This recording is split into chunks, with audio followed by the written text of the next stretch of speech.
Assalomu alaykum. 100 kunda 100 ta formula deb nomlangan challengeimizning bugun 20-kuni. Bugun sizlar bilan gipersilka formulasini o'rganib olamiz. Joyda bu yerga bosing va shu tugmani bosadigan bo'lsak, bizda avtomatik tarzda Telegram kanaliga yo'naltirib yuborish kerak bo'ladi. Demak, bu ishni Excelda qanday qilishni hozir o'rganib olamiz. Birinchi navbatda Telegramga kiramiz va u yerdan username yoki kanalning silkasini tanlab, silkasini nusxalab olamiz. Kopirovat silku.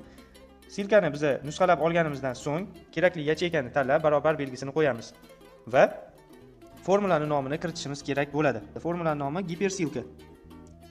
Mana gipersilka formulasini kiritamiz va qo'sh tirnoq ochamiz. Undan so'ng Ctrl V tugmasini bossak, Telegramdan olgan silkamiz joylashadi va qo'sh tirnoqni yopamiz va nuqta virgulni qo'yishimiz kerak bo'ladi. Undan so'ng bu yerga bosing so'zini qo'yib qo'yishimiz mumkin. Qo'sh tirnoq ochamiz va bu yerga bosing.